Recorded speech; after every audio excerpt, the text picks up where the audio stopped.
Okay, so as you can see from the sawdust and the end cuts that I have started cutting the wood to put up on the bed. Now,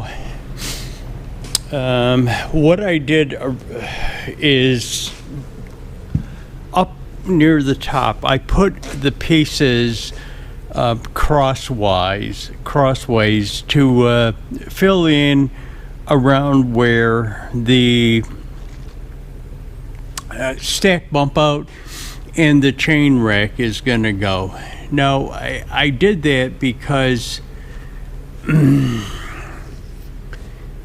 bed is approximately 22 feet from the bump out to back there. So with 10, even though that I had 10 and 12-inch boards and they were a little oversized, I didn't have them long enough to go straight from the front all the way to the back, knowing that I configured the two spaces where I doubled the rails so that I could get end cuts firmly implanted on the rails. In other words, I doubled the rails where the end cuts are going to go so that I had enough area to screw both ends down to it. So I have started laying it out. Now, I haven't screwed any of this down. As you saw from when I was just up there filming, that I had screwed down the boards that run crosswise across up there where the stack bump out and chain rack go. But I haven't screwed these down yet because I kind of want to figure out what I'm doing here. I want full boards on the outside.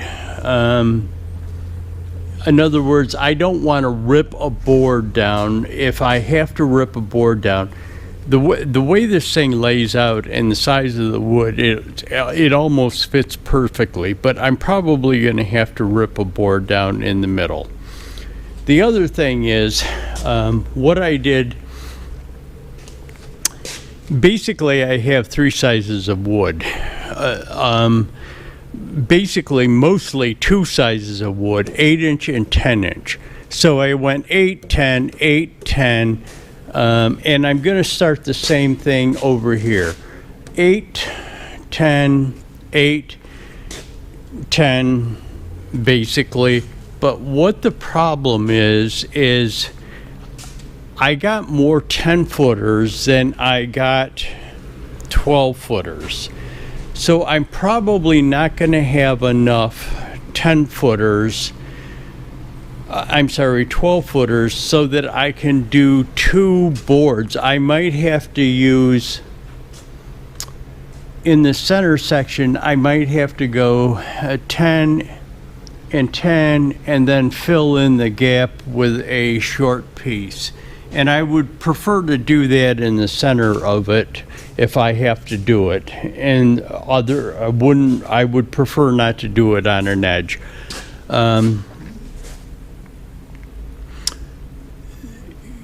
Being in the center, it's more stable because it's in the center and it's less apt. Usually you get people coming up with forklifts and dumping stuff on the side, or setting it on the side and sliding it over, and you would be more apt to have issues with small boards up here on the side than you would in towards the center, because usually in towards the center the piece is sat on there already and is stable on the outside, and just push it in or pick it up and move it in with a forklift. So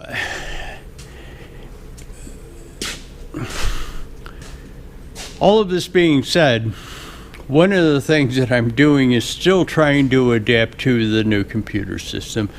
Well, my old computer system was a Windows 7 based system. The new one is a 10, and 10 is different from 7. The way the videos get downloaded, they don't go into a file.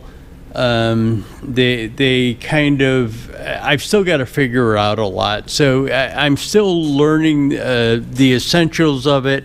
I got a new editing program, same manufacturer, same designer. It's just a newer version of it. So figuring out the new computer, figuring out the new editing program. So just kind of bear with me here while I try and do stuff. But anyways, what's going on? Not screwed down yet. What I might have to do is get a couple of pipe, the long clamps, like the clamp that's on the back of the haul truck there, where it's a pipe clamp and you can span long distances. Probably going to leave the center board out, or what's going to be close to the center board out, so that I can kind of clamp these, pull these together towards the side, pull these together towards the side, get them screwed in, and then if I have to cut, rip the center board to the width that it needs to be. I'll bring you back. Okay, so here is what happened. I have used all my wood. Well, I have one plank left, but let me explain the one plank. So that 6-inch wide board is the going to be the sister board that goes from the middle to the back, where that 6-inch board in the middle is. That other plank is going to have to fill these two gaps in here. Now these gaps are in here because he should have actually given me two more 12-foot boards, 10 inches wide. I didn't get them, so what I had to do is take 4 of the 10-footers and cut them down so that they would fall in here, and that last 10-inch wide board is going to be used to fill in that gap, the gaps in between the boards. But what the problem is, the center board that he gave me was 6 inches wide, and 6 inches wide doesn't cut it. It's like 6.5 back here, 6 1/4, 6 1/2, and 7 up to the front. And you can see what the issue is up to the front, hopefully. Let me take a look at this, and maybe I'll have to get up there. Let me shut you off, and I'll get up on the bed of the truck and show you what the issue is. Okay, so we're up here on the bed of the truck, and this is what the issue is. I have an 1 1/4 gap between the boards. So what I was thinking, there was 2 options. Either go down to the Amish and see if I can get a wider board. Not sure if they have any of this stuff cut, but let me find out. Or I could rip a slat and put in the gap in here. Now the gap starts out at 1 1/4, but once you get to the back, it's only probably about, the gap would only be about 3/4 of an inch. But then again, I have not clamped any of these boards together. There is some other issues. Let me see. Towards the back is where it is. See, there's a gap here. There's a gap up here. The gap up here looks like it's caused by that board tapering at the end. But, yeah. Let me see what I can do, and what I'm gonna do is shoot down there, and that Amish guy is about around 40 or 60 miles away from me, so you know, it's not a long ways out of my way, but it is a ways. And see, the issue is he is Amish, and I can't get a hold of him. I mean, they have a public telephone, but I'm better off just going down there, talking to him, see what he's got for me. They don't have oak all the time, so one of the things that I might end up having to do is like get a piece of maple 2 inches thick that will cover this inside. Yeah. Let me, it's all speculation and conjecture right now, so let me shut you off. I'm gonna go down there and figure out what I can do, and I'll bring you back. Okay, I'm over here showing you the table saw that I borrowed off of somebody. In going through the videos, I realized that I had never completed the outcome of going down to the Amish. So I went down to the Amish. They didn't have any whiteboards in oak, but they did have 2 boards. One was white oak like I had, one was red oak, and I just took them. What they were is one was 4 inches wide, one was 5 inches wide. They were both 10 feet long. So what I did was ripped them down, and that's why I had the table saw. I ripped them down so that they were both like about 3 3/4 inches wide, so that I could space 2 even boards in there. Now, because of the 6-inch boards that I had previously had, I only had to, I could use, they were both 12 feet, so that I could be able to put a 12-footer in and a 10-footer on the other end, and then reverse it so that I didn't have seams next to each other. But I borrowed the table saw, and I could not rip it with the table saw. Let me shut you off here, and I'll take you over and show you what I did. So what I ended up using was this Hitachi circular saw, and to rip the boards down. And I really don't like that, because you don't get a lot of contact surface area when you're trying to rip a narrow board down. So the saw could have a tendency of tipping one way or the other, but it worked out fine. It actually worked out way better than the table saw. I was able to rip one down with the table saw, but the table saw is underpowered, and it seemed like that rough cut oak hung up on the table. It wasn't a problem of getting it into the blade, or the blade. The blade, it was underpowered, and there was times when I would have issues with it bogging down. But the biggest issue I had was feeding the wood through on the table. It seemed to want to hang up. So again, I just ripped it down. You'll see it in subsequent videos how the board's laid out on it, but again, I forgot to film any of it, so be this the resolution to how I fix those center board issue. I'm just going to give you a little shot of this because it takes some time to put these screws in. Not so much time to put the screws in per se, it takes time to drill that tube seal, the pilot hole, to get the screws in started. So I've got, I'm just going to show you the one board.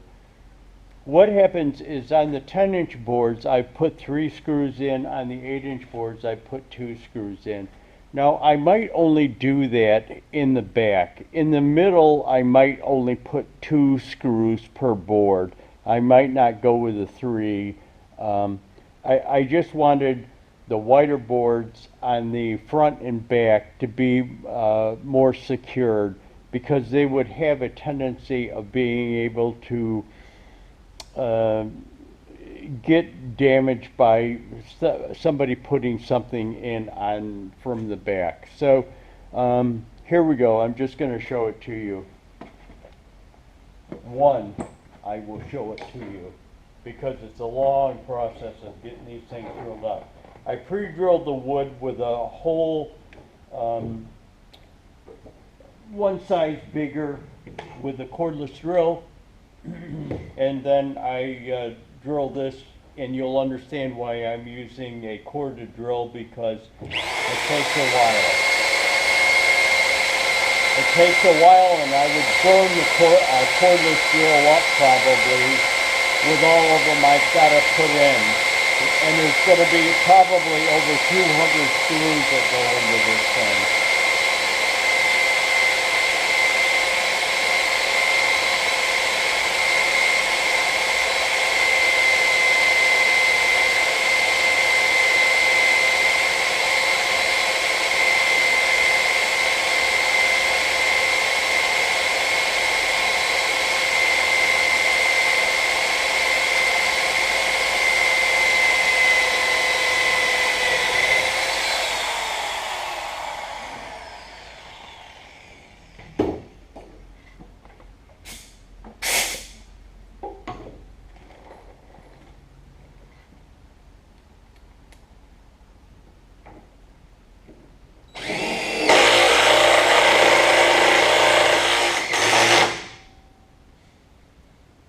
Okay, there's one screw, and I'm going to shut it off. Okay, just to give you a little update, it's the next day after I shot that clip about how long it takes to do one of them screws. So I did all of those screws. This row, I've still got to do this row back here.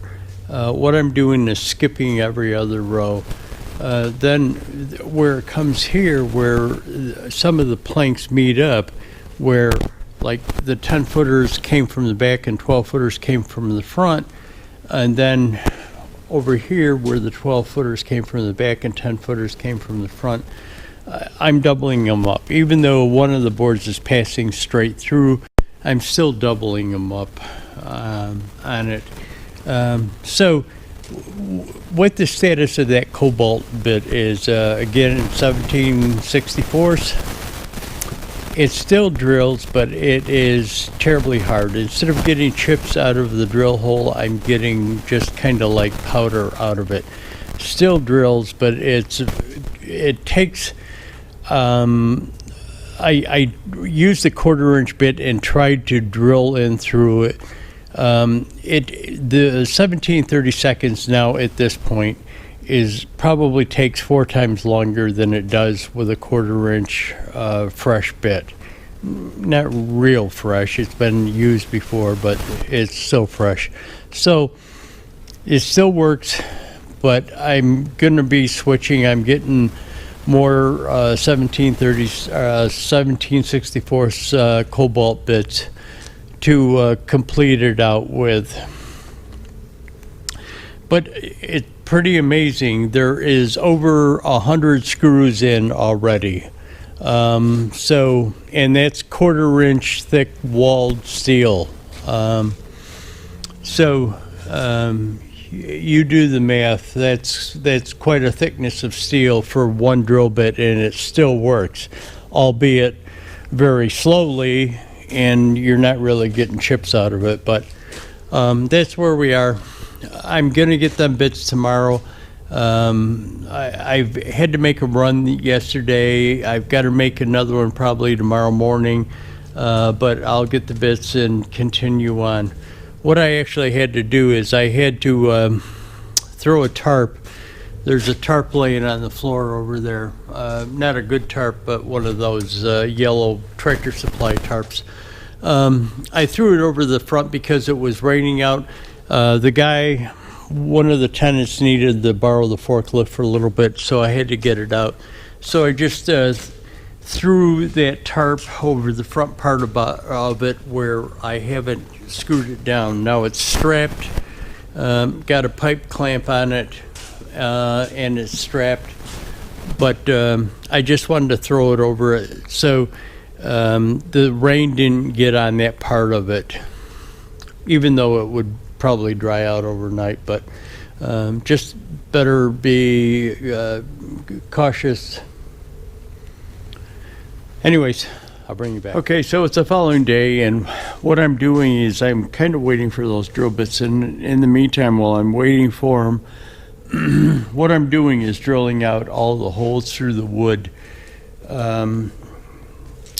before I get the bits so that I can complete putting the screws in. I've just got that line over there and that center line. Of course, when I fill these things in, I'll have to do them also. I was kind of looking at how I'm going to build what I have and how I'm going to build the chain basket. But just to give you a little update, following day, just busy work until I get the drill bits back. Bring you back. Okay, so another day on this, and not a very long day, but another day on it. What I had to do is go down and get some more drill bits this morning. I went down to a local supply company and got them, like a contractor supply company. What I did is I've finished up putting in the screws in the wood that's in here, put the boards in the center. So all the screws are in. The two boards are in the center. When I say the two boards in the center, those two boards, this one here and that one over there, were out before, and I cut them and got them in and got them screwed down. All I'm doing is waiting for, I've got to get a table saw, or borrow the table saw so that I can rip those boards down to fit in the center, and it'll be done.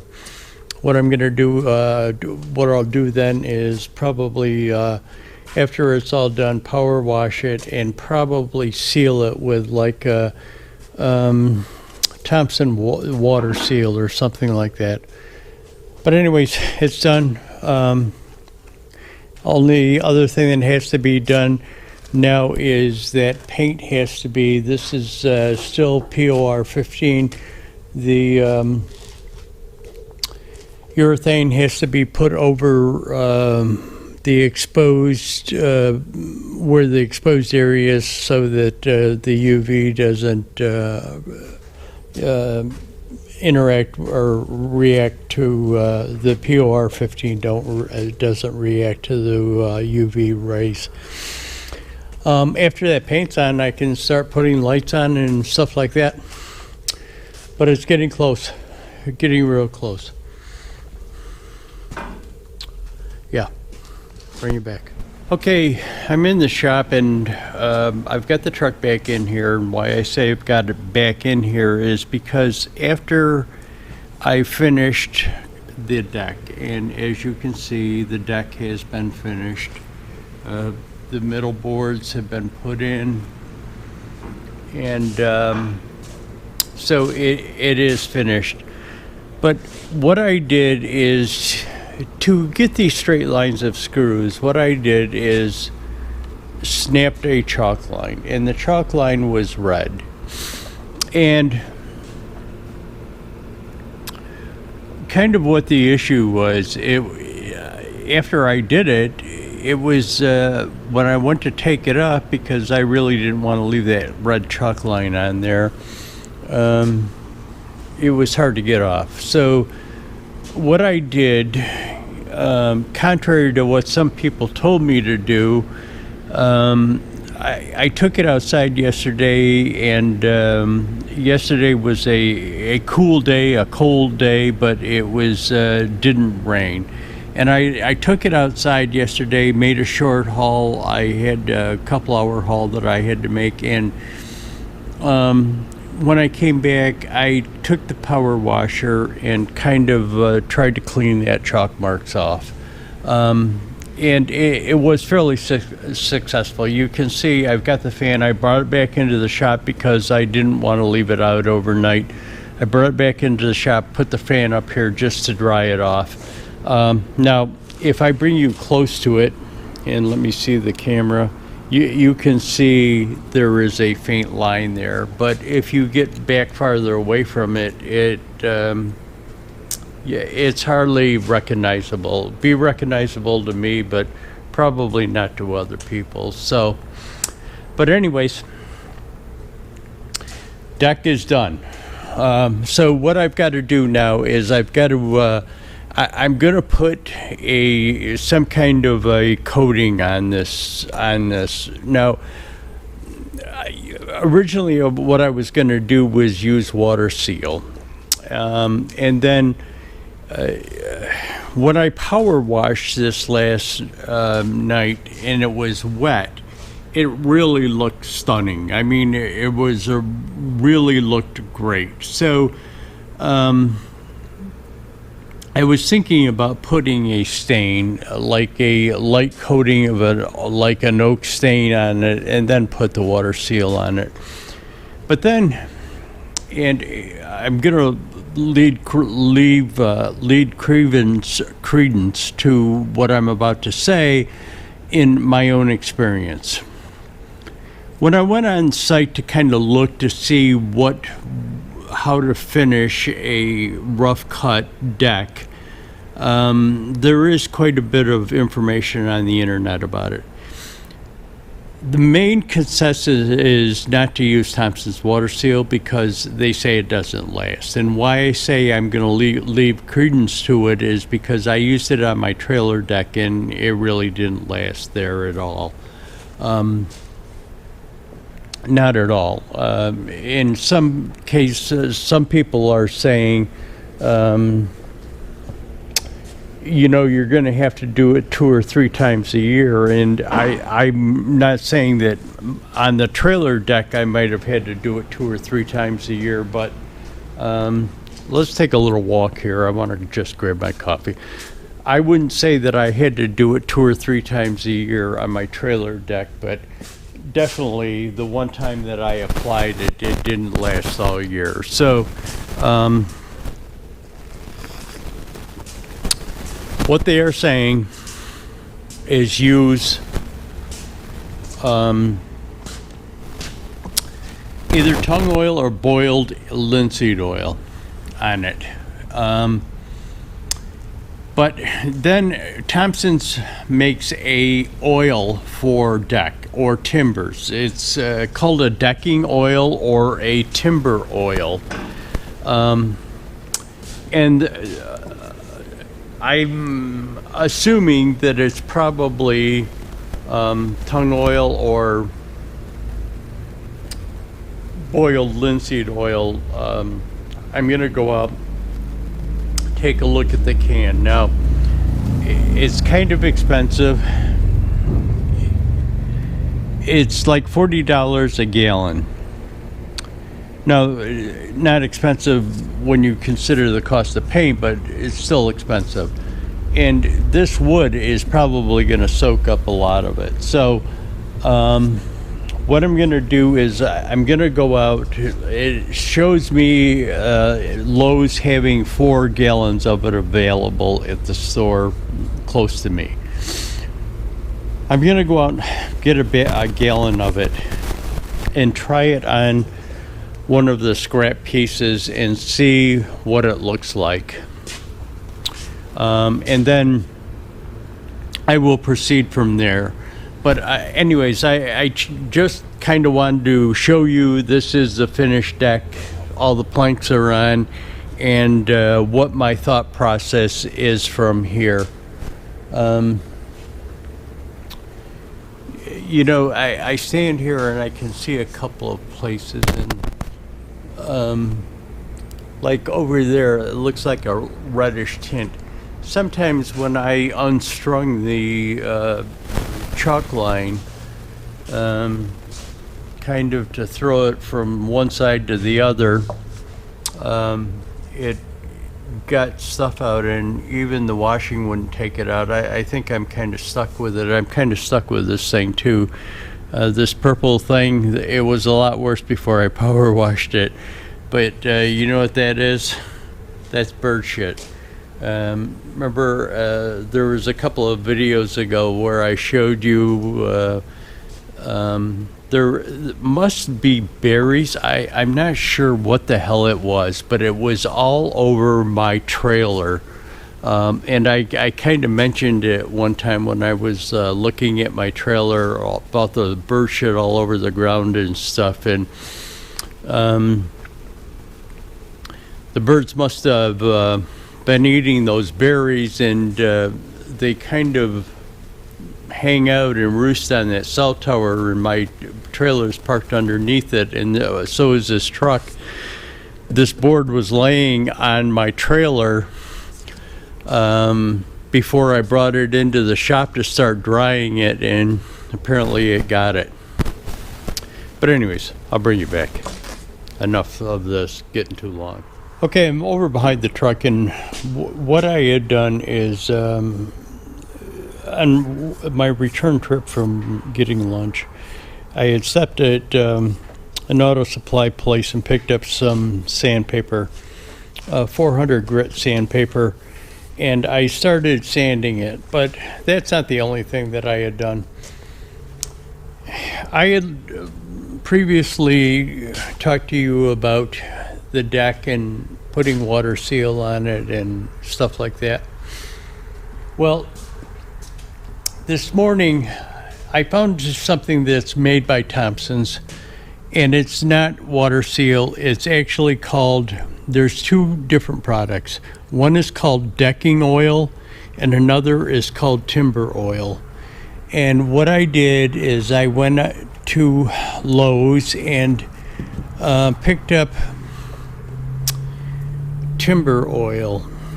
And what I think I'm gonna do the deck in this. This is called a cedar timber oil, and this is the lightest color that they have in this timber oil. Now, I like it. When you actually get it out in the sunlight, it actually looks a little lighter than this. So we're in regular light here, and oddly enough, in Buffalo, the sun is out.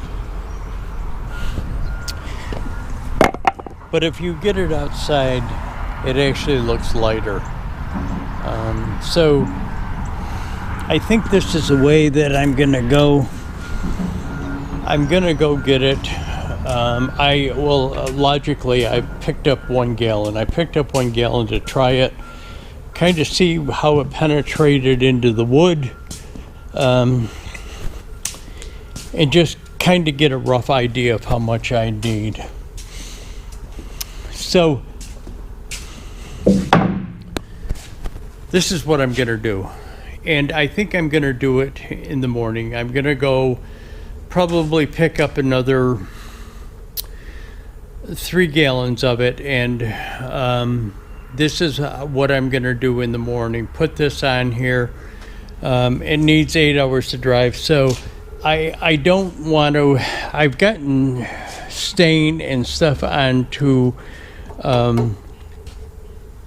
painted surfaces before, like Minwax oil-based stain on painted surfaces, and it kind of leaves a residue on it. So I'm going to mask off all of the metal before I put it on. So that would just include this, but it would also include all the side rails. I'll run a bead of masking down there, just so that I don't get it on that, because I don't like the way, even though this is not finished, because it still needs that polyurethane put over it, that one-step polyurethane put over it to protect this, because this is at POR 15.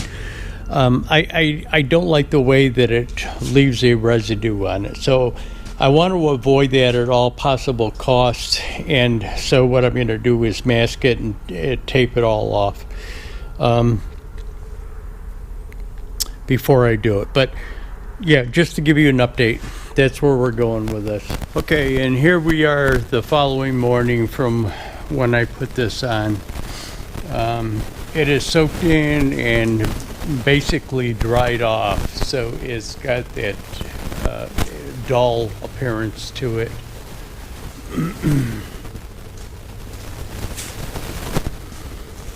Yeah, all the oil is soaked in.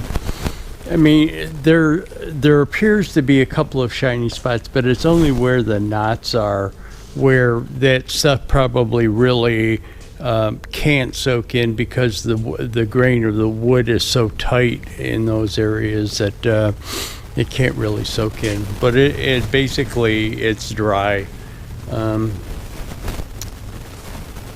Yeah. What I'm gonna do now is I'm not sure.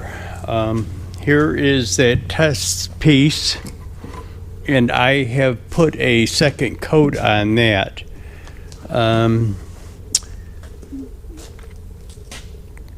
But I'm not really sure, looking at the side of it, if it got more penetration than the original coat. Yeah. So I'm kind of unsure. I'm kind of thinking of taking what I've got. Again, I only used just a little more than a gallon of it. Bought 4 gallons, used a little more than a gallon of it. I'm thinking about taking that remainder part of the gallon and mixing it with either tung oil or boiled linseed oil and varnish. Less on the varnish, probably more on the tung oil and timber oil, the cedar timber oil.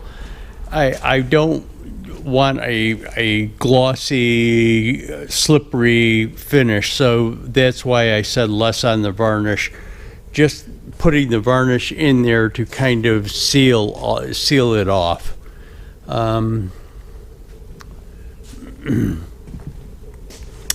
Yeah, let me, I'll think about it. Let me kind of research it a little bit on the internet, and I'll bring you back and let you know what I'm gonna do. Okay, so here's a shot of it after I put my concoction on it, and let me just show it to you first. And now it's not dry, it's still wet.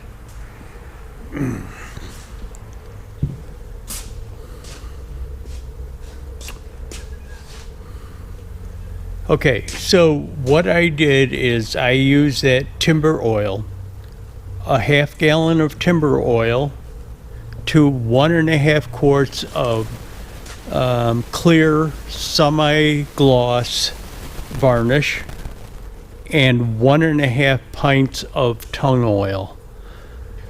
So that's what this is. And again, it's not dry, so it'll probably dull down a little bit as it dries. The reason why I didn't put more varnish in it is because I don't want that surface slippery. Now, you have to take into consideration it's rough cut wood, so it's going to have some anti-slip resistance to it to begin with because it's rough cut wood. But I didn't want to get a lot of varnish on it to make it slippery. I just wanted to get enough varnish on it that it would protect the surface of it from normal road stuff, road grit, road junk. Also, again, I carry a lot of generators, and sometimes you get oil spills or stuff like that, and the varnish will help protect it from soaking in too quickly on with that. But there it is. It's done. I pulled the tape off of around the edges. Of course, I haven't pulled the tape off up there because I would need it to dry before I get up there and do it. What's going to happen next is, as you can see, I started sanding. I'm not going to sand anymore until this dries, but I started sanding this to get the polyurethane paint, one-step polyurethane paint on it over that POR 15. Then after that is on and dry, I can start putting the lights in. I've got to get a 2-inch reflective DOT tape that has to go on here along the side rails. Also has to go along the back bumper and along the back of the top ridge or the top rail of it. But anyways, it's coming. Next thing I've got to do is, I've got the engine pulled apart, but I'll bring you back in a separate clip on related work to that. Okay guys, I just wanted to have one last short clip. Show it to you after it's dry. This has been a little over a day and a half since I put it on, and it's dry now. I pulled the tape off and everything like that. But anyways, I just wanted to show it to you. The rest of the stuff, painting and stuff like that, I'm not going to show it to you. It's going to end up being black like it is. I will show you putting the lights, tape, stuff like that on, but the engine, I told you that I had part of the engine pulled apart. Well, it's nothing major. I'm kind of looking at the EGR, maybe being able to delete the EGR off of the engine. I've got to replace that fan clutch pull problem. I've got to rebuild that fan clutch because of the air leak. But anyways, that's the only reason I've got the engine apart. Thanks for watching, guys. Hit that like button, leave a comment, subscribe, share it if you think somebody'd be interested in this.